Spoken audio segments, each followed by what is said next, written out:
Hoy es tiempo de hablar con un periodista distinto, por dentro y por fuera. Hasta en la forma de hablar, porque de nacimiento tiene pequeño defecto, no tiene paladar, lo que ha motivado hasta escenas en el Parlamento, con el rufián, una que casi terminamos a puñetazos con él. Dicho esto, es además licenciado en Derecho, locutor rebelde en radios muy combativas y autor de bombas literarias como Historia criminal del Partido Socialista o esto, el PSOE contra España.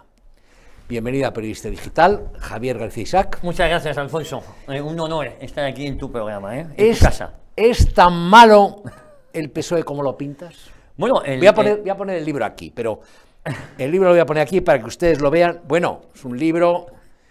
Un tocho. Pesa un kilo. Sí, pesa un kilo. Bueno, de kilos sabe mucho en el PSOE. ¿Es tan malo como lo pintas? Bueno, el PSOE, yo que he estudiado la historia del Partido Socialista Obrero Español desde su fundación, el 2 de mayo de 1879, hasta la actualidad, yo te diría, sin temor a equivocarme, que el PSOE es incompatible con el progreso y el desarrollo de España. Son incompatibles. El PSOE es lo peor que le ha pasado a este país posiblemente en siglos. De verdad, y no estoy exagerando, porque uno analiza su historia y no hay nada de lo que poder salvar al PSOE. Quizás la época que colaboró con la dictadura de Primo de Rivera y no lo hizo por el bien de los trabajadores, lo hizo para que fuera ilegalizada la CNT y quedarse con el negocio del matonismo en Cataluña, concretamente en Barcelona. No hay nada digno en toda la historia del PSOE. Ni siquiera la etapa de Felipe González, porque ahí está circulando ahora un documental en Netflix, sí, me parece, con los 4 presidentes de gobierno, y lo poco que escuchas, pues hombre, inventaron la seguridad social, las vacaciones, la paga el 18 de julio sin llamarla así, todo. Bueno, supuesta, sí es verdad, ¿no? Y tiene buena imagen el PSOE de esa etapa. Bueno, tiene buena imagen y ese es el error. Claro, hemos empeorado tantísimo que ponemos bien al PSOE de Felipe González. El PSOE de Felipe González tenía una única virtud, que la gente que formaba en ese PSOE eran niños del franquismo. Muchos de ellos incluso eran dirigentes. Entonces, la educación que habían recibido era franquista, les guste o no. Entonces, eso de la disolución de España, eso de tal, les chirriaba. No porque ellos no creían en eso, sino porque no habían sido educados. Había líneas que no traspasaban, pero Felipe González y su gobierno son los inventores de la corrupción moderna. Tanto es así y tan malo y tanto daño ha hecho el PSOE, pues muy buena imagen, digo el PSOE de Felipe González, que no solo inventan la corrupción moderna, no solo dejan un país arruinado con unos índices de paro brutales, son la cultura del pelotazo. Pero es que, Alfonso, incluso para luchar contra una organización terrorista, inventaron una organización terrorista.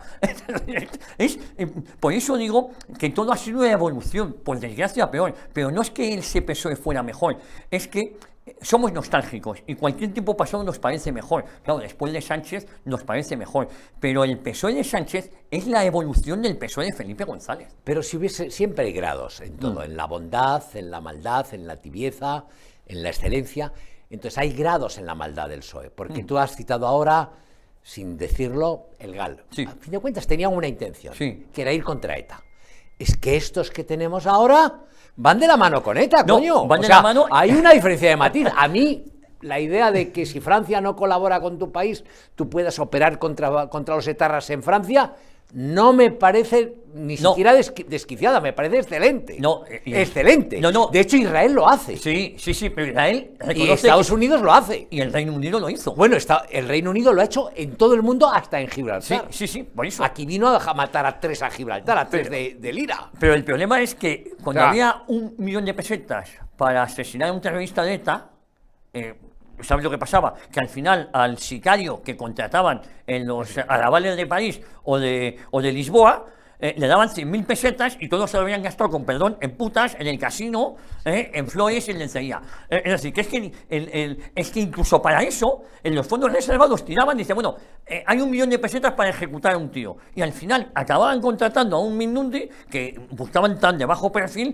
que acababan contratando a un tío que se equivocaba. Bueno, que revendía la pistola. Que revendía la pistola. No seas eso, que eso les pasó. Sí, yo he seguido eso de cerca, he hablado con Amedo, es decir, Hubo casos en los que le pagaban tan poco al sicario que el sicario decía, oye, pues para hacerme un plus, Dame. la pistola, en lugar de tirarla al Vidasoa, la revendo en el rastro. Sí, sí. Pero Sí, como sí. te lo estoy No, diciendo. no, me lo creo, pero... Pero digo, en los grados, ¿es Sánchez lo peor de lo peor? sí. Después hablaremos de la historia, porque hay una historia muy Claro. criminal que es el periodo anterior justo a la guerra civil. Sí, a la Que es- desaparición del PSOE. Sí, Porque el Ah, PSOE. sí, las vacaciones. Eso es, el PSOE se va 40 años. Ojo, se van robando y se matan en el exilio para ver quién se queda con lo robado. Sí. Pero, mira, lo único que yo salvo del PSOE, efectivamente, ahora estamos llegando, bueno, está la época de Largo Caballero, pero el único personaje que se podía salvar del PSOE sería Julián Besteiro. Julián Besteiro fue el único que dio la cara. Julián Besteiro representaba un marxismo más teórico y Julián Besteiro creía en la dictadura del proletariado, pero él consideraba que había que llegar al poder por armas democráticas. El resto de que le acompañaron en los años 30 eran auténticos bárbaros y creían en la revolución soviética, que era su imagen. El PSOE ha sido el partido más extremista que ha habido en la historia de España, que de eso poco se dice el PSOE y la extrema izquierda. No, no, el PSOE es en sí mismo la extrema izquierda. Efectivamente, en los tiempos modernos o del siglo XXI, posiblemente con diferencia Sánchez sea el peor, pero es el peor porque es la evolución. Si continuamos así, habrá uno que digamos que es mejor que Sánchez. Bueno, Ojo, esa parte de ¿Qué es peor que de Sánchez? Sánchez es a la que dedicas Sí, a ese periodo. Tú has la parte histórica, la Sí. tocabas en el anterior En el libro. anterior libro. Fundamentalmente este es, o casi esencialmente es, Sánchez, el régimen sanchista, el asalto a las instituciones, Eso es. la censura. pero fíjate, este libro, Alfonso, empieza con la que en el libro anterior, la historia criminal del Partido Socialista va desde su fundación hasta Felipe González, y la época de Felipe González la toco de una manera en profundidad. Aquí toco el final del felipismo cuando pierde las elecciones, Felipe González, hasta la actualidad, desde el 96 aproximadamente, aunque hago una historia también, pero ya estaba contado en otro libro, hasta la actualidad. El 75% del libro es Sánchez. Es Sánchez y Zapatero, que no se nos olvide también, porque Ya. después de Felipe, pero también cuento el periodo del PSOE en la oposición Aznar. Cuento como con un desconocidísimo diputado de León, que era Zapatero, es elegido entre las familias que se disputaban el poder socialista, entre los Almunia de turno, entre los Pepe Borrell, cómo le roban las primarias a Pepe Borrell, por cierto, se la roban no solo por un escándalo que había tenido en Hacienda, sino porque parte del sector socialista dudaba de su hombría. Yo creo que algunos saben a qué me estoy refiriendo. Sí, porque el PSOE ha sido siempre un partido muy machista, por mucho, y lo están demostrando ahora. Una cosa es lo que dicen y luego los machotes que son entre ellos, ¿no? Entonces, Pepe Borrell, ¿Tú crees que a Borrell pesó Vamos. en su contra? las dudas que había... Es que tú sabes que, pero no es el único. ha No, ocurrido. no. Siempre han pesado esas sospechas Sí. o rumores o maledicencias sobre Bono y ahí lo tienes, Bueno, ahora- triunfando por todo el mundo y millonario. Sí, pero ya está fuera. Ya. Bueno, estaba muy bien casado, con una familia ejemplar, haciendo negocios en La Mancha, era el cacique de La Mancha, y el otro día me cuentan que va en un avión, me lo cuenta un amigo mío, y su secretario, que es además su asistente muy, muy personal, iba en la cola y él iba en business, ¿no? Eso es muy feo, ¿no? No es de caballeros que tu pareja o amigo no lo sientes al lado, iba detrás, ¿no? Bueno, así somos. Pero bueno, por cierto, muchos negocios, un José Bono que le disputó la secretaría también a Sánchez, a Zapatero, perdón, y luego Zapatero lo incluyó como ministro de Defensa. Bueno, ¿y cuál es el secreto? Porque, vamos a ver, estoy hablando del PSOE actual, del Sí. que tratas en el libro, del más reciente, del que padecemos en este momento. ¿Cuál es la técnica? ¿Cuál es el secreto? Porque tienen, pues probablemente más de un 25% del voto Sí, casi sí. asegurado. Sí. El 25% de los votos son muchos votos, ¿eh? Tienen entre 5 o 6 millones de gente que les votaría aunque violasen Sí, a una cabra o a un niños, niño, sí, sí. aunque se dedicasen, y tienen cientos de miles que si les dicen mañana que, qué sé yo, pues que el bestialismo está bien, se ponen a follarse Mira, vamos, ovejas. no lo dudes que así es. Te digo que se ponen, ¿eh? Y lo justifican. Y entienden que la derecha está muy mal, pero bueno, mira, las ovejas al final, mira, me mira con cariño. Y lo harían, ¿eh? No tengan ni la más mínima duda. ¿Cuál es el secreto ¿Cómo es que lo hacen tan bien? Mira, porque lo hacen bien, ¿eh? Primero hay que entender... Fíjate en la prensa, y hablaremos después. No. Te voy a decir por qué lo hacen bien. El PSOE es un partido de fanáticos, de verdad. Uno puede pensar, es que son... el militante socialista es un fanático. Volviendo al anterior, porque esto entronca con lo que te voy a contar ahora, en la época de Felipe González no había primarias, con lo cual el militante no elegía al secretario de organización. Eran en los congresos, a la búlgara y tal, como ha sido en el Partido Popular y en la gran mayoría de partidos, ¿no? A partir de Zapatero, ya las primarias se institucionalizan. De hecho, no sé si las primeras primarias o las primeras fue cuando a Borrell le roban esta secretaria general y se la dan a Joaquín Almunia, que era un hombre del partido y que acabó de comisario en Europa. Estos dos comisarios que ahora ya están tan de moda, Joaquín Almunia ya fue comisario, además, si no me equivoco, también ministro de Industria. Pero te cuento que ahí no votaban las bases. Cuando las bases empiezan a votar, votan al tiro más ideologizado. Y eso lo entendió muy bien José Luis Rodríguez Zapatero y lo entendió muy bien Pedro Sánchez. Una vez que tienen a la masa fanatizada, tiran de lo ideológico, porque el votante, excepto en el año 82, en octubre del 82, cuando Felipe González, si no me equivoco, saca 202 diputados, ahí votó hasta gente del movimiento, acabó votando a Felipe González, muchos por oportunismo. Estaban los Ordóñez de turno. Bueno, yo cubrí aquellas elecciones, yo ya estaba en el periodismo, en el periodismo desde Recaredo. Desde Recaredo, es decir, antes de que don Pelayo... Antes de la Reconquista. Antes de que don Pelayo les diese a los moros aquella pasada en los Montes del Norte. En Asturias. Que estaba yo ya haciendo periodismo. Pero dicho esto, yo cubrí aquello y fue un aluvión, ¿eh? Claro. Fue un movimiento sísmico. Bueno, pero es que... No digo por los 202 escaños. No, sino por la gente. La gente, la ilusión, los periodistas entregados, todos los medios entregados, de derecha, de izquierdas, todo. Fue una rendición total. Pero han hecho muchas cosas, es decir, les hemos visto la máscara muchas veces. Muchas veces. ¿Y por qué? ¿Y por qué sigue? Porque, no me digas, partido putero. Sí. Porque es Ladrón. Es el campeón. Ladrón como no hay otro en la corrupción de España. Asesino, si te y pones. Que se atreve a acusar de ladrones a los demás. Ayer o antes de ayer, ayer me parece Sánchez hablando de corrupción en el Congreso. Y digo, joder, macho. Hablando de corrupción, acusando a los demás y pidiendo elecciones en Valencia. Pidiéndole que hable el pueblo. Digo, joder, que hable el pueblo. Que hable España. Claro que queremos hablar, el pueblo es de España. Bueno, pero no se les cae, siguen ahí. Bueno, ellos han entendido muy bien. Esto, tú conoces bien el cuarto poder. El cuarto poder, que es la prensa, somos tú y yo, estamos aquí para auditar, ¿no? Ellos han entendido muy bien, sobre todo el PSOE, lo fácil que era comprar el cuarto poder. Sí. Y eso es vital. Y lo han hecho, y además lo han hecho seguramente porque tengan más pasta mejor que el Partido Popular. Pagan mejor a los suyos. Los han vuelto... Eso sí es verdad. Y tienen más sentido de lo que hay que hacer. Y no son desagradecidos o ingratos como es el Partido Popular. Eso es. Al que le sirve, le coloca.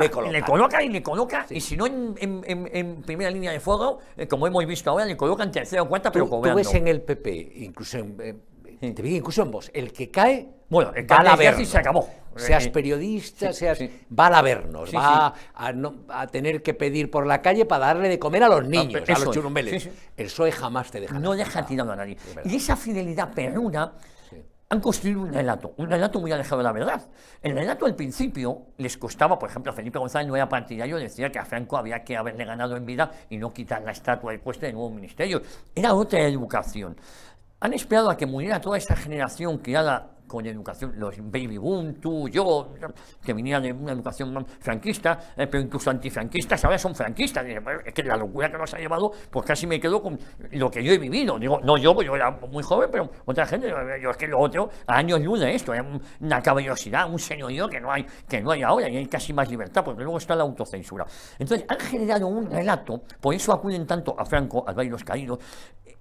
A la izquierda no le interesa la cultura, le interesa un pueblo de incultos para que nos conozcan, le interesa que desconozcan. Y a medida que hemos avanzado 50 años en la muerte de Franco, el pueblo español es cada vez más inculto. Entonces, está la información al acceso y la cultura. Es mentira, se lee menos que nunca, aunque se edita más que nunca. Hay una incultura generalizada.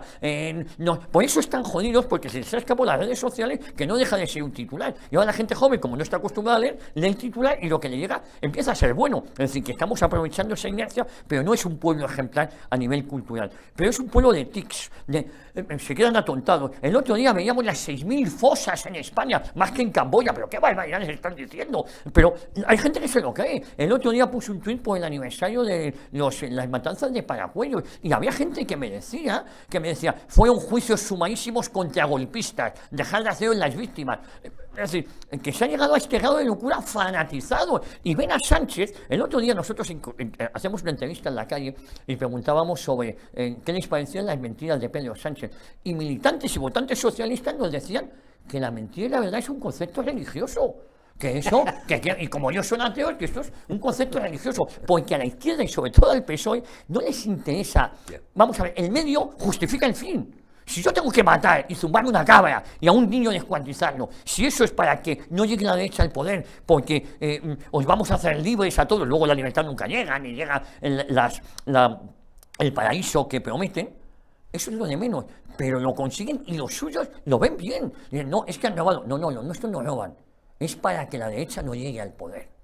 Hay gente que te niega la trama Ábalos, hay gente que te niega lo evidente que es las golfadas de la mujer de Sánchez, las golfadas del hermano, las putas que han sido colocados a dedo, lo que han robado las empresas públicas. Ya no conocen a Santos Cerdán. Tú le preguntas a Ayahuasca Montero, la ministra digo Ayahuasca porque parece siempre muy sobreexcitada, y resulta que te dice ese señor, que ese señor es quien te llamaba y tú te ponías firmes, y me refiero a Santos Cerdán, y tú hacías lo que te decían. Entonces, han fanatizado una parte de la población, manejan los medios, y como es un pueblo inculto, de una generación por un lado están todo el día viendo la televisión. Y menos mal que existe la Ana Rosa Quintana de turno, que por cierto lo están haciendo bastante bien con esos editoriales diarios que yo pongo prácticamente en mi programa. Es decir, gracias a ese tipo de personas que también están en televisiones generalistas y gracias a medios alternativos o como puedan ser los programas que hacéis aquí y tal. Lo que haces tú en la radio. Pues eso, la gente joven se informa por ahí, por eso se les está dando un vuelco. Antes decían que voten los niños de 14 años. Ahora Eso ya no te dicen eso. Hace justo 12 años llegaron a decir, no, 10 años. Que si Llegaron no hubiesen votado, a decir, hombre, si no votasen los viejos, claro, ganaríamos las elecciones, decían los de Podemos. Claro. Intentaron bajar el voto a los 16 años. Sí. Y ahora quieren subirlo a 22. A 22 o 25, es decir, porque ya no les salen las cuentas. Es verdad. Pero esa es la justificación de que haya una gente muy fanatizada. Es tremendamente incultos. El votante socialista, muchas veces en el PP pasa lo mismo, Sí. son tremendamente incultos, fruto de la sociedad que han generado y que han construido, fruto de la LOCSE, porque querían eso. Yo recuerdo, yo era un dirigente estudiantil en el 86, y yo fui de los primeros que hice manifestaciones estudiantiles. Y luego la izquierda, cuando se da cuenta del tirón, montan el sindicato de estudiantes. Yo llamaba a la Coordinadora Nacional de Estudiantes, y luego ellos montan esto. Y era contra Marabal, que era ministro de Felipe González, que fue el que sentó las bases para cargarse la educación nacional. Y el que sienta las bases para cargarse la sanidad pública es el ya fallecido y asesinado Ernest Lluch. Y encima se permiten... Oye, Ernest Lluch, pobrecito, lo asesinaron, por cierto, era un separatista catalán. Digo que además moderado, pero era separatista catalán. Y me lo ponen de ejemplo. No, Ernest Lluch fue un pésimo ministro de Sanidad, un pésimo ministro de Sanidad, y me lo ponen como ejemplo, como si hubiese inventado. Si con él empiezan a trozar, estas cosas hay que decirlas claras, Pero es no lo que dice, cuento por en el ejemplo, libro, ¿no? Fíjate, yo recuerdo de Lluch, ya digo, yo estaba en activo, que lo matan en un parking. Sí, en un parking, sí. Y él intenta, porque es lógico, el ser humano es dueño de su propio miedo, meterse debajo del coche. Sí. Y los etarras en el juicio se reían de su miedo. Los mismos etarras que ahora pactan, o con los que ahora pacta Pedro Sánchez y el PSOE, que es una cosa, es abominable. Es abominable, es como el abrazo a tu verdugo. No, es que piden respeto a Ernest Lluch cuando se lo han faltado ellos. Y ahora quieren hacer un homenaje, quieren hacer homenajes de este tipo de cosas. Diga, no me haga usted homenaje. No, pero ¿sabes para qué lo hacen? Acaban de liberar a la asesina y van a hacer un homenaje a Lluch. Pero ¿sabes por qué lo hacen? Lo hacen para lavar su conciencia y para que en el imaginario colectivo, porque tú hablas de ETA quedó olvidado hace mucho tiempo, y Franco le vemos por la Gran Vía todos los días. Es decir, porque son capaces de decirte Pero eso. lo de Franco, por ejemplo, el sacar a Franco a pasear, ¿les funciona?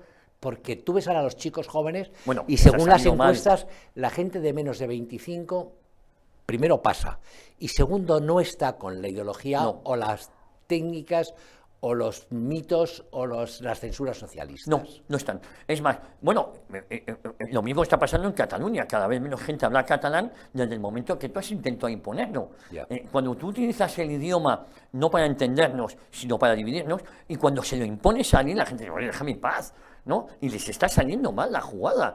Cada vez la gente más joven se aleja del catalán, por desgracia, porque es un idioma precioso. Yo vengo de raíces navarras y catalanes, pero están consiguiendo que se le coja manía, ¿no? Igual que están consiguiendo que la imagen de Franco quede quede agrandada, ¿no? Agigantada. Pero quizá por comparación. Por comparación. O sea, cuando miras La Dana o ves Valencia y recuerdas, aunque no se dice públicamente, que quien mueve el cauce, en una época en que no había máquinas como ahora, mueve el cauce del Turia 12 kilómetros, es Franco con un gasto monumental, y que estos canallas no arreglasen el barranco del Pollo. El barranco del Pollo, que es una mierda como sobre un picador, y dices, oiga, entonces, por la comparación, oye, antes de alejarnos Por de cierto, Chimo Puig intentó volver a llevar el cauce al medio de Valencia, o sea, para arrasar Valencia. Pero fíjate, consiguen que la gente no caiga en eso, que la gente no repare en eso. Fíjate. Es decir, te pregunto, los medios de comunicación, tú llevas ya suficientes años como para poder comparar. ¿Estamos en el momento más bajo del periodismo español? Bueno, sin ninguna duda, estamos en un momento. Hay dos peligros ahora mismo. El gobierno ha canibalizado a la gran mayoría de medios de comunicación generalistas, que en verdad nos pertenecerían a todos los españoles porque los mantenemos nosotros. Esto es lo nunca visto. Mira que en tiempo de Felipe González, estaba Pilar Miró, por cierto, Gonzalo Miró, que a tu madre la echaron de televisión porque utilizaba la tarjeta de manera... Para los trajes. La ropa anterior, alguna joyita, en alguna...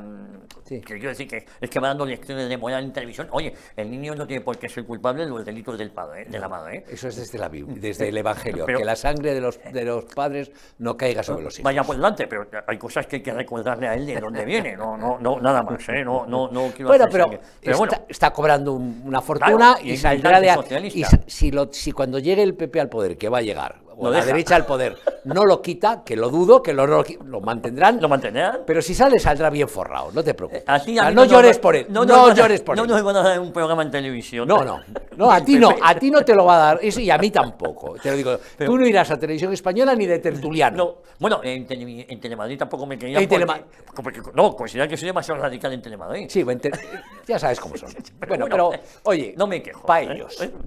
Bueno, volviendo a los medios, ¿es el peor momento? Sí, tú decías, hay dos peligros. Es el peor momento tanto intelectual como de obediencia al líder. Mira, hay un punto de inflexión que es cuando en tiempos de pandemia sacan un editorial conjunto, todos de esta saldremos mejor. Oye, es una tomadura de pelo a todo, al español medio. Estamos muy mal, en radiofónico, periodísticamente hablando y televisivamente. Todo está horriblemente mal. Y lo digo porque hay dos cosas, la censura y la autocensura. El gobierno te dice lo que es un bulo, que son ellos los que esparcen bulos. Te recuerdo que en el Consejo de Radio y Televisión Española hay gente de un medio que dijo que el juez Peinado tenía 2 DNIs y estuvieron una mañana entera acusando al juez Peinado de que tenía el diario.es, no me equivoco, ¿no? Sacando esto, digo, el Plural también, digo, pero son medios que no lee nadie, pero que están en el Consejo de Radio y Televisión Española y no lo lee nadie. El pájaro Antonio Maestre y tal, que son desechos de tinta, y son a los que llevan a las televisiones, son auténticos desechos de tinta.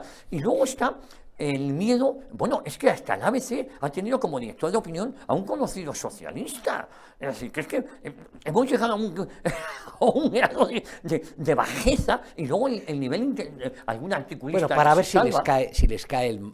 Sí. Yo creo que está produciéndose un cambio, si ves los medios. Sí. Te voy a poner un ejemplo. Para mí el más paradigmático es El Español de Pedro J., bueno, que ahora hace oposición de verdad, sí la hace, sí, pero que ha estado a la sombra del poder socialista, sí. Hasta antes de ayer. Hace solo un año y unos meses fue Pedro J. al Bellas Artes, a primera fila, porque le reservaron una plaza al lado de Begoña Gómez, a aplaudir a Jorge Javier Vázquez y a Pedro Sánchez. Ahora no lo haría. Ahora, incluso sobre todo después de que le han pegado a un reportero suyo en Navarra, ahora sí, pero no lo haría pero lo ha hecho mucho tiempo, ¿eh? Hombre, lo ha hecho y es el mismo Pedro Jeta Sí. que se asomó al balcón de Génova. Te digo que dices, el ABC salió, el corresponsal del ABC, que ahora está en otro periódico, que tenía un gran poder en el ABC, salió a la puerta del Congreso de los Diputados con una panda de facinerosos a pedir que nos expulsaran del Congreso. Del Congreso de Diputados. El Congreso, a salir. La corresponsal de Telemadrid, La Razón, el Bobo del Mundo, oye. Los mismos corresponsables, la tal Anabel, que es del país, que le querían dar un premio a Merche Purúa. Que entendía que Merche Purúa, no sé si se puede ser exetarra, como no se puede ser escura, bueno, pero que ejerció de etarra y fue condenada por ello, le iban a dar un premio por ser la mejor la mejor dentro de los parlamentarios, que mejor se va con la prensa. Es que hemos llegado a este grado. Hay un momento en que yo es que creo que se han emborronado los valores. Bueno, que la gente, por ejemplo, el que se alineen con Bildu o con los separatistas catalanes y que los periodistas y las televisiones les den a los representantes del separatismo catalán espacio en sus televisiones, en las tertulias, cuando a la derecha, que es Vox, no tiene ni uno. Nada, no se le deja. Ni uno, Pues ahí está el de ETA, ahí está el de Junts. Bueno, y tú te acuerdas que cuando estaba muriendo gente en Valencia, no se suspendió el pleno, al día siguiente fue la votación, porque el sapo Simancas miente. La votación sí fue al día siguiente, pero no se suspendió el pleno cuando ya estaba muriendo gente. El pleno que elegía el nuevo Consejo de Radio Televisión Española. Hombre, por eso yo te digo que el periodismo está mucho peor que los años 40, 50 y 60, donde cada uno sabía que había comunistas de una tendencia. En el diario Pueblo sabían que era más izquierdoso, más social, ¿no? Y era otro nivel cultural. Luego llegamos al panfleto del país, perdona que hable.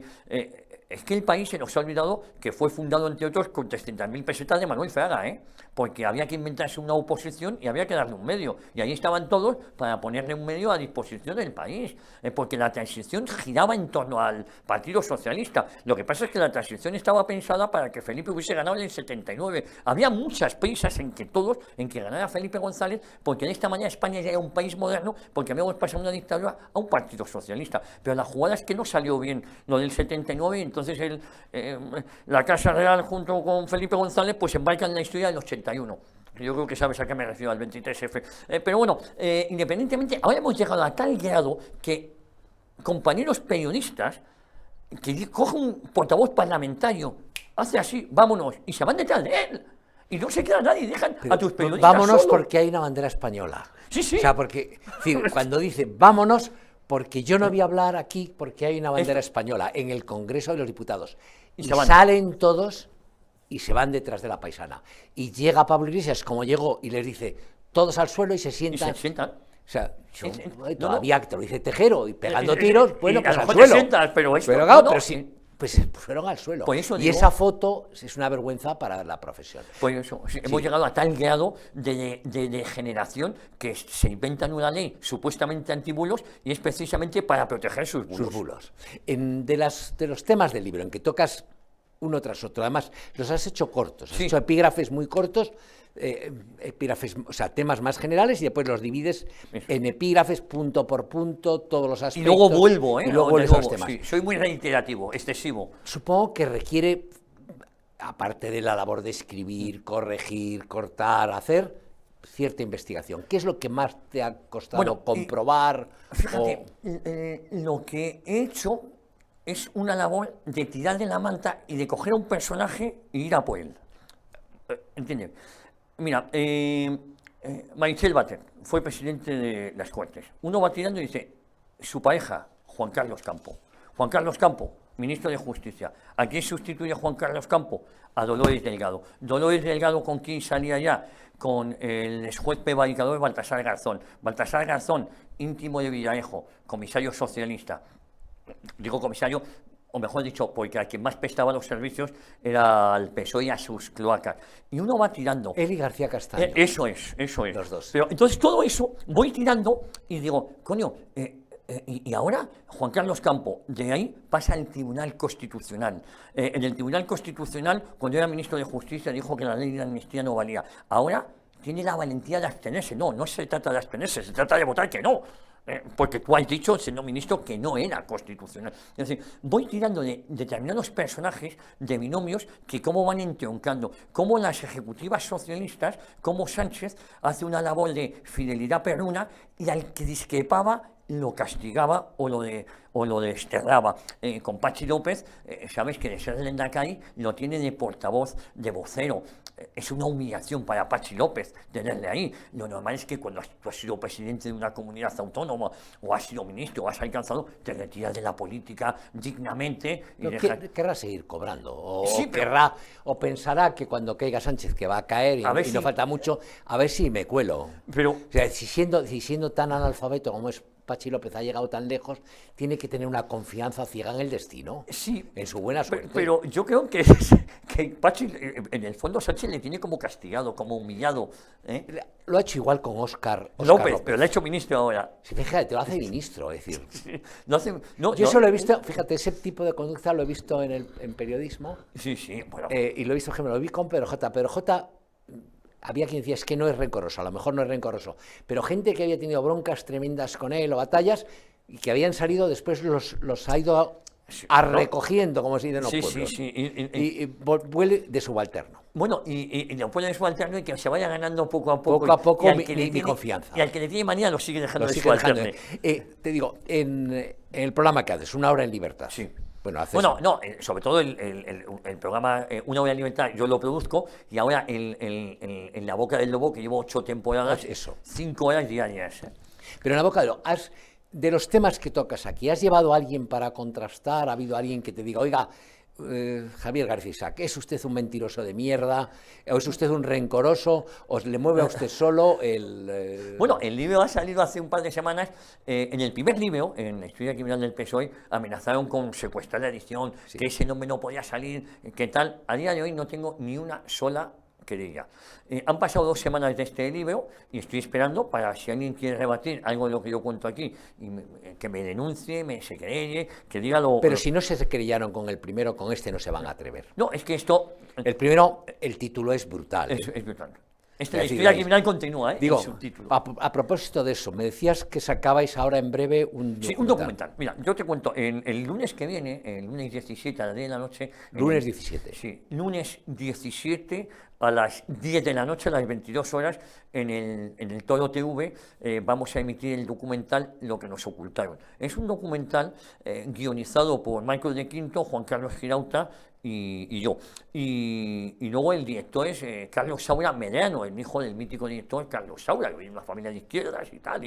Y ha sido muy simbólico que sea Carlos Saura Medrano el director del documental. El documental intentamos presentarle en el Congreso de los Diputados, no nos dejaron, nos avisaron 4 horas antes de que no podía ser, porque atacaba la memoria histórica. No, nos hemos cuidado mucho de que no aborde la memoria histórica. El documental acaba con el asesinato de Calvo Sotelo, con lo cual no llega... Una semana antes de la Guerra Civil. Eso es, con lo cual no llega a 5 días antes, efectivamente, de la Guerra Civil, no llega a tocar la memoria histórica y tenía una finalidad. Aún así, nos ha costado mucho sacarlo adelante. El documental llevaba ya hecho realizado hace año y medio. Participa Pío Moa, Togoes, Bullón de Mendoza. Yo he visto el documental y te digo, sí. Es escalofriante el número de asesinatos y la forma en que se producen en los 6 meses y unos días previos al alzamiento de Franco. Sí. Y si tú lo ves sin pasión,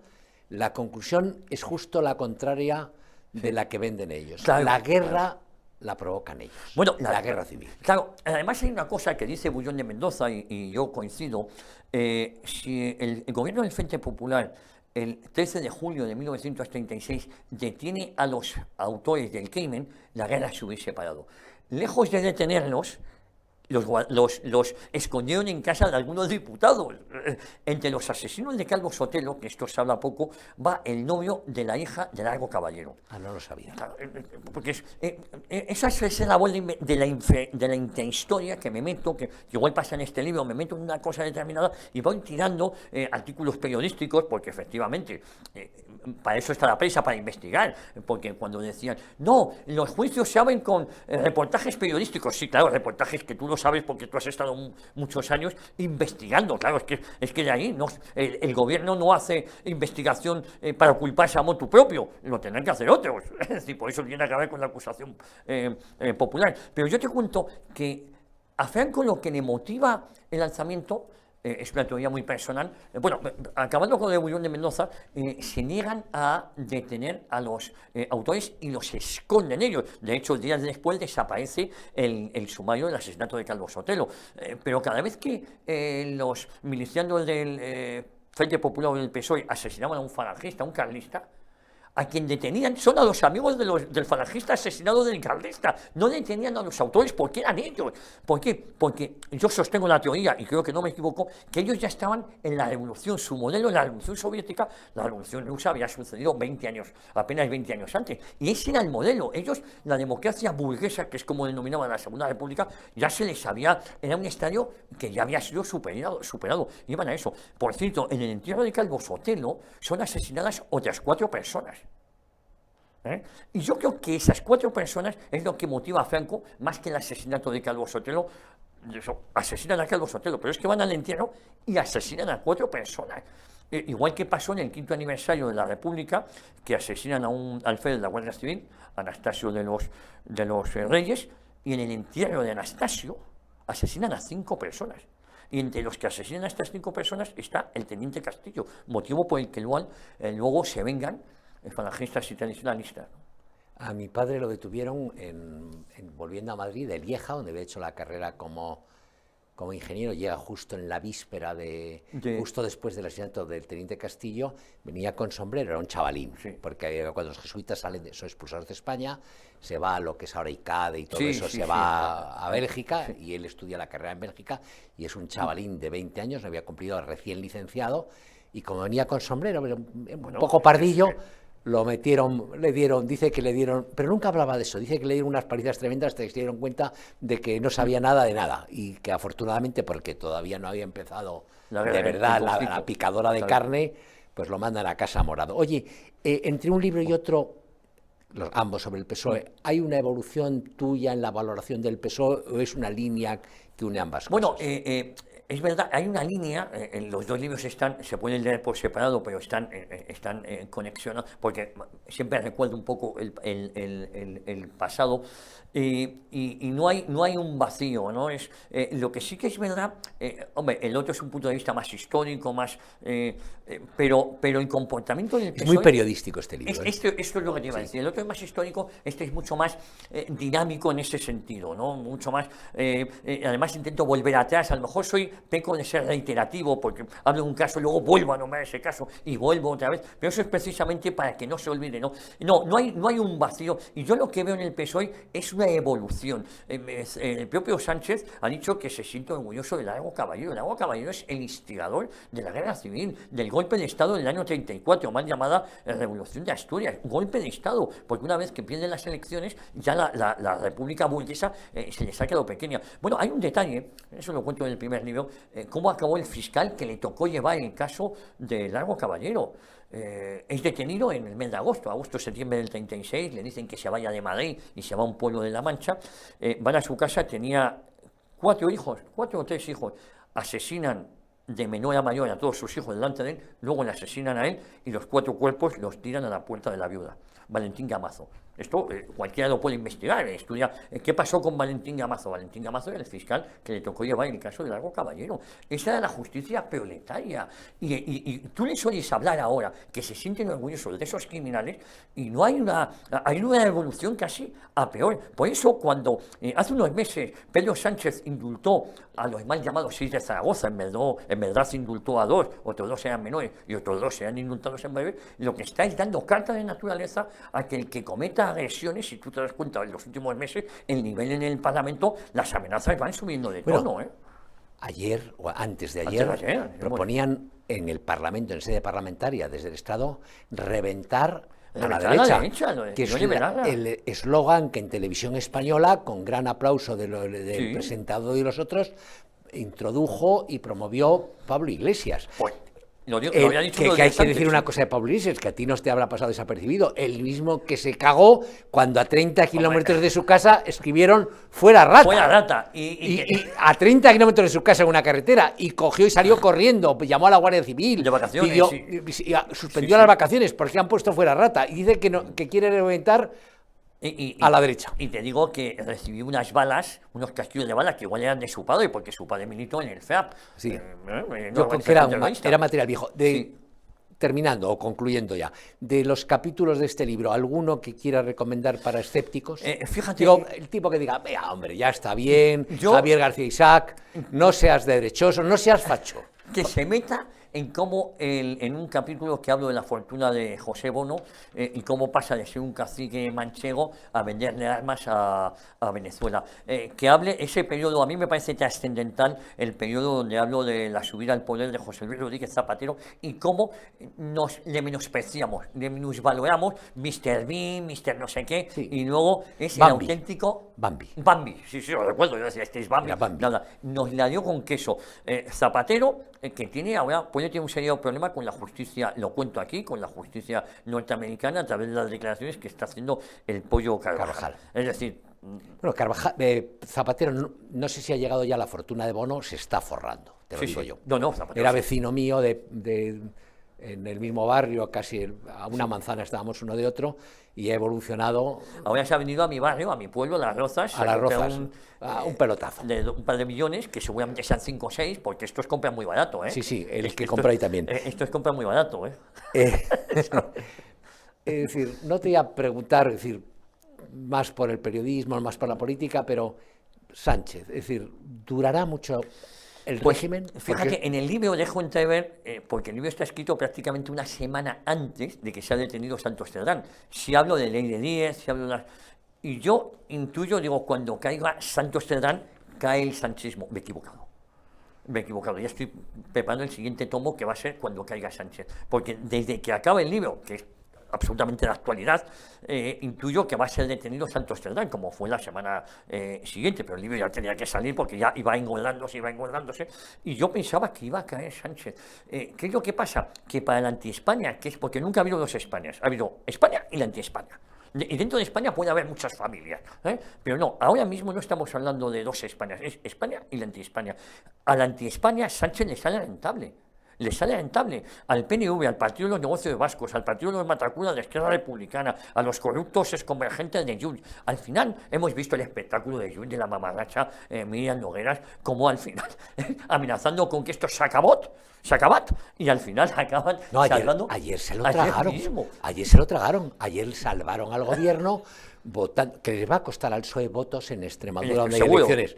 Pero salvaron al gobierno, le dieron un balón de oxígeno, y nos abstenemos. No, usted salva al gobierno en una votación clave que empuja en el sentido de acabar con las nucleares en España y con el cierre de Almaraz, que yo espero Y que las los dos extremeños... centrales nucleares Sí. de Cataluña. Sí. Y hay otro detalle que no podemos pasar por alto. El abogado general de la Unión Europea le da la razón al separatismo. Bueno, a la ley de amnistía. Yo uno esas dos noticias. Bueno, es que quien crea, no sé lo que piensas tú, que aquí la salvación vendrá de Europa, va listo. Vamos, va listo, no. Es que mi sospecha es que el gobierno de Sánchez presionó a la justicia europea para que saliera esa resolución a cambio de que estos se abstuvieran, o que ya conocían esa resolución. Tengo todas las sospechas, casi todas las certezas. Pero ¿te atreves a dar una fecha, o un momento en que Sánchez... Yo creo que el año que viene es un... 2026. Sí, 2026, y yo creo que incluso antes del verano. La situación es insostenible, aunque después de ver el juicio al fiscal general del Estado y las quinielas que se están haciendo, porque la verdad no importa, el relato se ha impuesto, que llega la UNCO y dice, este ciudadano ha roto el ordenador, el mismo día que ha imputado, se ha deshecho de su cuenta de Gmail, no solo de los WhatsApp y tal, dice, es que no hay pruebas, claro, las ha destruido. Hombre, eso es suficiente para que te empujen. El descuartizador de Boston, no sé si le pillan machacando a la víctima, ¿no? Han tirado el hacha y ya no hay prueba, pero es que sabemos que has sido tú. Es que después de las certezas, pero ¿cómo lo han envuelto la clase periodística? Pues ya no sé qué pensar. Ya no sé qué pensar. Bueno, entonces nos quedamos. Apostamos. Yo la apuesto. Apostamos los dos que el año que viene y antes del verano. Yo creo que sí. Yo sé tú, Alfonso, esa es mi apuesta. Muchísimas gracias por venir a Peris Digital, Javier Muchísimas García gracias a Isaac. ti. Un placer y recuerden. El PSOE contra España. El PSOE contra España, y el lunes a las 10 de la noche, Eso. El lunes. en el Toro Televisión, un programa Bueno, único, ¿eh? un programa pues va a ser el documental, que es 1 hora, y luego tendremos un debate. Fernando Paz, buen amigo tuyo y buen amigo mío y buen amigo de Periodista Digital, Juan Carlos Girauta, eurodiputado de Vox, que es uno de los guionistas, el que les habla, y José Javier Esparza. Y yo hace 11 años que no piso esa casa, ¿eh? Así que me han invitado después de 11 años. Está Al muy Toro bien. TV. Muchísimas gracias, y esta es tu casa. Muchísimas gracias, Alfonso.